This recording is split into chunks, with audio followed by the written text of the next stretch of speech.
नेताजी सुभाष चंद्र बोस।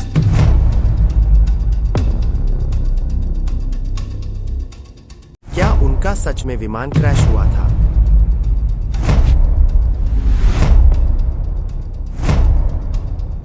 क्या उनकी मौत अस्पताल में हुई थी? आज हम यही जानेंगे कि क्या सच है और क्या झूठ। क्यों कोई आधिकारिक दस्तावेज नहीं है। रात का आसमान धुएं से भरा हुआ था।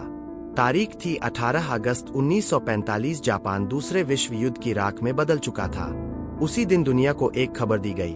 ताइहोकू, ताइवान के पास एक विमान दुर्घटनाग्रस्त हो गया है और उसमें सवार थे आजाद हिंद फौज के सर्वोच्च सेनापति नेताजी सुभाष चंद्र बोस।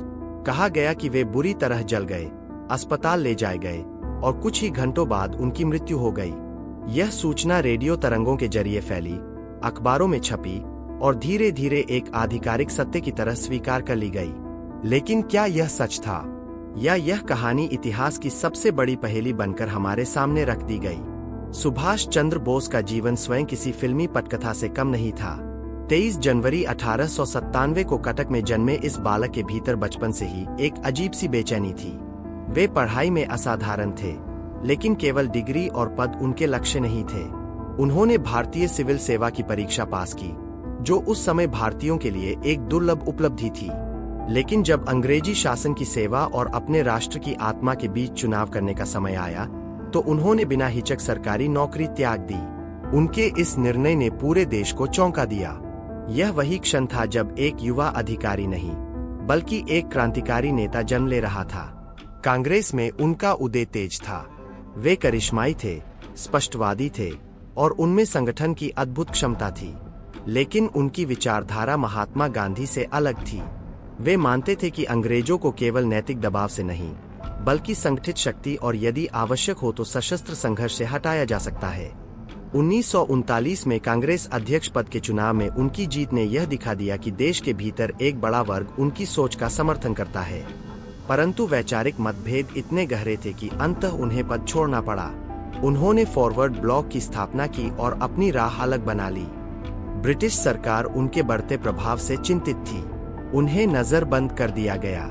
लेकिन 1941 की एक सर्द रात को वे कलकत्ता से रहस्यमय ढंग से गायब हो गए। दाढ़ी बढ़ाकर, पठान के भेष में वे घर से निकले और अफगानिस्तान होते हुए जर्मनी पहुंचे। यह भागना किसी जासूसी उपन्यास से कम नहीं था। जर्मनी में उन्होंने नाजी नेतृत्व से संपर्क किया, लेकिन उनका लक्ष्य स्पष्ट था, भारत की आजादी।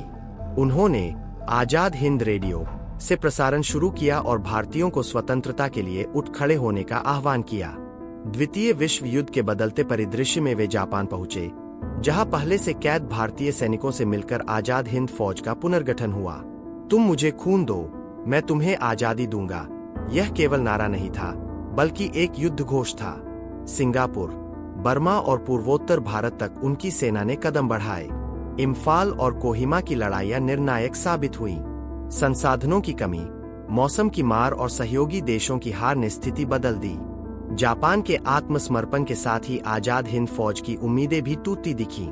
इसी पृष्ठभूमि में वह 18 अगस्त 1945 का दिन आया। जापानी सूत्रों के अनुसार बोस सैगोन से मंचूरिया की ओर जा रहे थे। विमान ने ताइहोकू में ईंधन भरने के लिए रुककर उड़ान भरी ही थी कि इंजन में विस्फोट हुआ और विमान गिर पड़ा। गवाहों ने कहा कि बोस गंभीर रूप से जल गए थे। उन्हें नानमोन सैन्य अस्पताल ले जाया गया, जहां शाम तक उनकी मृत्यु हो गई। उनके साथ रहे कर्नल हबीबुर रहमान ने बाद में यही बयान दिया। बताया गया कि उनका अंतिम संस्कार कर दिया गया और राख टोक्यो के रेंकोजी मंदिर में रख दी गई। लेकिन कहानी यही खत्म नहीं होती। कई सवाल तुरंत उठ खड़े हुए। दुर्घटना की तस्वीरें क्यों नहीं है? मृत्यु प्रमाण पत्र कहाँ है? स्वतंत्र भारत की सरकार ने स्वयं इस घटना की स्वतंत्र जांच क्यों नहीं करवाई? नेताजी जैसा व्यक्ति, जिसने हर कदम पर रणनीति से काम लिया, क्या इतनी आसानी से इतिहास से ओझल हो सकता था? 1956 में शाहनवाज समिति बनाई गई। उसने जापान जाकर गवाहों से पूछताछ की और निष्कर्ष निकाला कि बोस की मृत्यु विमान दुर्घटना में हुई।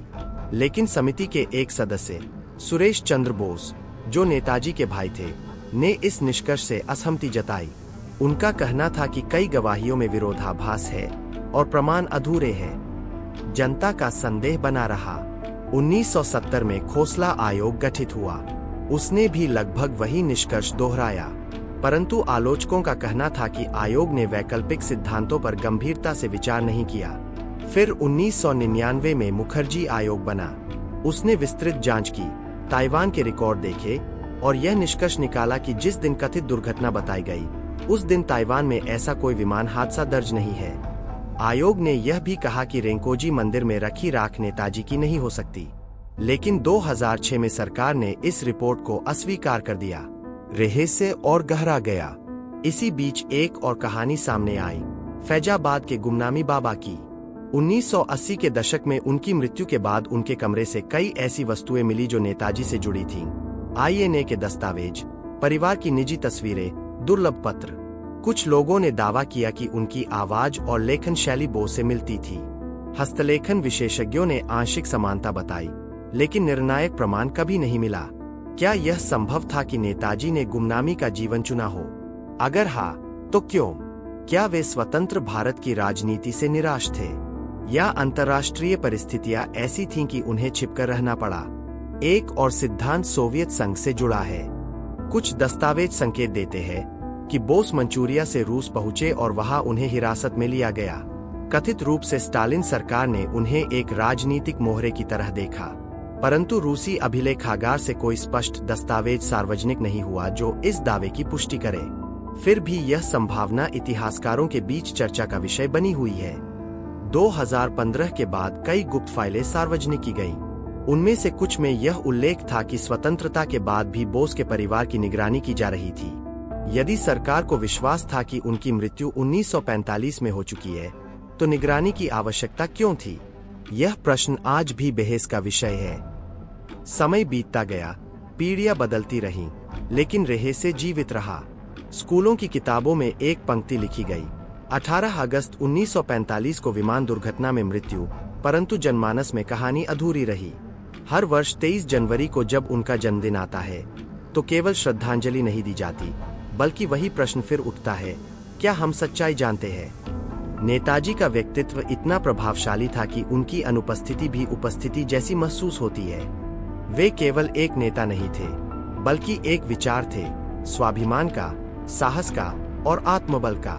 शायद इसी कारण लोग उनकी मृत्यु को स्वीकार नहीं कर पाए।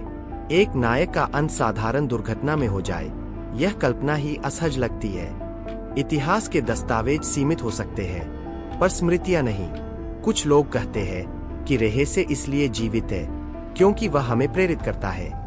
यदि सच सामने आ जाए तो शायद कहानी समाप्त हो जाए, लेकिन जब तक अंतिम प्रमाण सामने नहीं आता, तब तक यह कथा एक खुली किताब की तरह रहेगी जिसके कुछ पन्ने गायब है। आज भी टोक्यो के रेंकोजी मंदिर में वह कलश रखा है।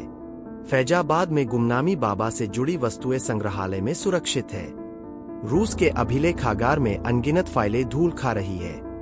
और भारत के दिल में एक सवाल अब भी धड़कता है, क्या नेताजी की कहानी सचमुच 1945 में समाप्त हो गई थी, या वह किसी और अध्याय की शुरुआत थी? कैमरा अगर इस कहानी को फिल्माए तो शायद अंतिम दृश्य में 3 रास्ते दिखाए, एक ताइवान के हवाई अड्डे की ओर, एक साइबेरिया की बर्फीली धरती की ओर और एक फैजाबाद की शांत गलियों की ओर। तीनों रास्ते अलग अलग दिशा में जाते हैं, लेकिन मंजिल एक ही है, सच्चाई। और सच्चाई अब भी पर्दे के पीछे खड़ी है। इतिहास के कुछ रहस्य समय के साथ सुलझ जाते हैं, लेकिन कुछ ऐसे होते हैं जो राष्ट्र की